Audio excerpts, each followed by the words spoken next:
So my name is Peter Hinckley. I'm a prosecutor with the Attorney General's Office, and the Attorney General's Office is helping the Nashua Police Department in this investigation. We don't have a prepared statements, but we'll certainly take any questions, knowing that this is an active and ongoing investigation at this point, so the amount of information we can share is fairly limited. Can you tell us what happened?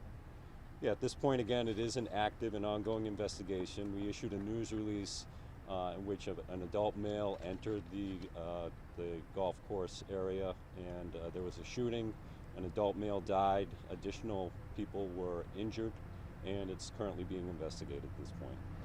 Is this some sort of a hate crime, or what do you believe it happened? So there's a lot of details that we need to figure out, and we need to know that information before we can share it, and that's one of the details that we're trying to learn. Well, we heard that he yelled out, "The kids are okay," and "Free Palestine." So what is that? Yeah, well, we're dealing with the facts and the information that we gather, and once we get that facts and information and have an actual motive that we can share, we'll certainly do that. But right now we get to deal with the facts and the information. For example, there was some information that there were two shooters. That turned out to be erroneous. We can definitively say that there is only one shooter. Was this a targeted shooting? Again, that's facts and information that we're trying to develop right now. How many victims? One adult male is deceased. There are multiple shooting victims. Again, we're trying to iron out that particular detail. Some of the shooting victims went to local fire departments, so that's why we're not sure of that detail just yet. How many people were injured in addition to the deceased male? Is it okay to think that those victims are okay if they're at a fire department rather than the hospital? It's too early to say at this point what exactly the condition of the non-deceased people are. Why were they not taken to a hospital? Again, some people went by themselves to local fire departments.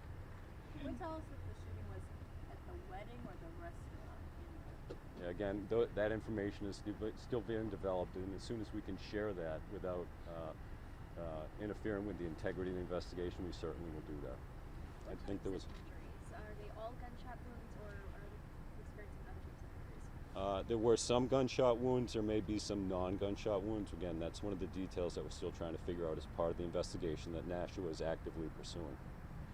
Where was the suspect arrested, and how long after the shooting was he laying in wait? Had he taken off from the scene? Yep. So no suspect has been arrested. A person of interest has been detained pending warrants at this point in time, but there has been no arrests. But we have identified all the people involved in the situation, and there is no threat to the general public at this point in time. I guess I meant, so is the person of interest, where were they located in relation to? Again, that's information that we're developing, and we can share that. When we can share that, we certainly will. Do we know the type of weapon that the suspect or person of interest had? No, other than a firearm, no. And we also don't know if there are additional weapons involved.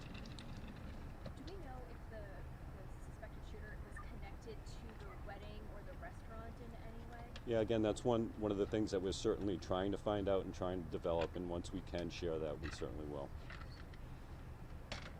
Chief, I guess when you have a weapon involved, can you just talk about, this was a public event, there was a wedding going on, people enjoying a night in Nashua. Can you just step to the microphone and just talk about, all this happening, and night people are supposed to feel safe and have an enjoyable night? Yeah, it's an unfortunate circumstance. So I think one additional thing that we needed to know is that any family members are looking for family members. I think the point of meeting place is here at the Sheraton in Nashua. So if anybody is looking for any family members who might have been at any of the events at the golf course, to come here and they can be assisted. Do we know how many people were at the wedding? Don't. A witness said that people there at the venue tackled the shooter and took the gun away from him. Can you confirm that, or can you talk about that if you have any info? I can't talk about that now. Again, it's still active and ongoing. The Nashua Police are doing a great job gathering evidence, finding witnesses, talking to witnesses, but this incident is only a few hours old. There are multiple witnesses that need to be talked to, multiple videos that need to be obtained and then looked at. So once we get a fuller understanding of what happened, including possible motive, we certainly will share that when we can do so. But again, I think it's too early to talk about what some people might have thought happened and focus on facts and evidence, which we're still gathering. Do you have video of this incident, and how helpful was the surveillance video in determining that it weren't two shooters? So in many cases there's videos, and I think this case would be no different. As to the extent of video, again, that's something that's still being developed in terms of not only video from the scene, but video from surrounding areas that could shed light on how people got there and other type of information. Is the vehicle at the fire department that has yellow tape around it, is that connected to the suspect? Is that where he left the vehicle and went into the venue? Yeah, frankly, I don't know that information, so I can't provide any insight on that. Anything else? It's Is there a fearful anything- situation for many people out there this evening with the lockdown that was in place. Just any words to kind of quell some of those fears, maybe for people out there who are worried or concerned? Well, so I work with homicides, and every homicide is a concerning situation. But at this point in time, Nashua has done a great job at identifying all the relevant parties and making sure that at this point in time there's no further threat to the public. So that's what we stated in the press release, and we feel confident repeating right now. Again, there was an erroneous statement. There were two shooters. It's believed there's only one shooter, and we have a person of interest who has been detained, and there is no threat to the general public. So we stated those with assurance in the news release, and we can repeat those today and right now. Is the mayor? Is the mayor? Who's asking, Mayor? Just you've been a fixture in this community for decades, and just your reaction tonight to what's transpired and gone on, and your feelings about everything. Well, for any community like ours, this is a big tragedy that there would be such an incident. We are lucky that we have the Nashua Police Department, and I'm confident that they will get to the bottom of this and will bring the appropriate people to justice. These people don't think things like this happen on a Saturday night in a public area in Nashua, New Hampshire. That's right. I mean, I've heard from other mayors in other places, of course. It happens in Dayton and all these other places, but and it always crossed my mind, well, it's unlikely ever to happen in Nashua, but now it has. And I think the message is for every community out there that no matter how unlikely it seems, it can happen. It can happen where you live. And even just though there was loss of life of one person, you had a wedding going on next year, all the people in there, this could have been in this day and age of mass shootings, this could have been markedly different. And I don't know the extent of the number of people who were injured or shot, so I can't really, I mean, one person is too much, and it sounds like there were more, so hopefully it's as few as possible. And it's a difficult situation for so many. How are you feeling this evening? Sad, and thinking about the families that were affected, and it's just, for us, sad that it happened in our community. Chief, can you just talk about the swift action of your department? I know you train on these sorts of incidents, but can you step to the mic and just explain how quickly your officers were able to diffuse the rumors, find the person of interest, and calm things down? Sure, they worked together. We trained together. It was a quick response.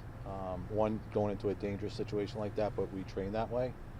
The teamwork, the officers, what they did was remarkable. Are there any federal agencies involved in this, or is it all? Yes, we had to call in, obviously, an event like that was reported. We called in mutual aid from several towns and some federal agencies. Was the initial call for an active shooter? What type of call do you get when you have something that's happening in such a public place? To be honest with you, I don't know exactly how it came in. Shots fired, active. I don't know. Chief, were officers already at the scene, present? Again, I don't know that. I got here as quick as I can, and the information obviously is pretty coming from different angles and stuff like that. And you're trying to weed out what's real, like the Attorney General said. So. Can you talk about the cooperation, interstate cooperation from New Hampshire, Massachusetts, because your communities on both sides, some people shelter in place. Can you talk about how you're able to work together with? Yes, we have great partnerships with Massachusetts is a stone throw away. You know, I'm getting calls from the chiefs and other departments that want to come and assist. So, you know, we talk about brotherhood, and they're there when it really gets tough. So we had multiple agencies coming and responding right away. Phone call away to Colonel of State Police, Sheriff Newcomb, and they were here pretty quickly. Chief, there were several people we talked to that left their belongings there, their cars there, and walked down to, and ultimately came here. Give them an idea of when they might be able to retrieve their things. Yeah, it's still active, and we're still up there working. I can't give a time limit on that. I'd like to. I know everybody would like to get their property or their cars back, but it also is an active investigation. So we're not going to disturb the crime scene. Again, this still is an active and ongoing investigation. We expect there'll be further developments, but in terms of further news releases, I expect that those will be once the deceased person's family has been notified and an autopsy has been conducted. We typically put out a news release. That'll probably be tomorrow. And if and when there's an arrest, there'll also be a news release on that. To emphasize again, that person of interest has been detained. There has been no arrests at this point in time. Okay? Thank you, everyone. Thank you. Can you tell us your name again?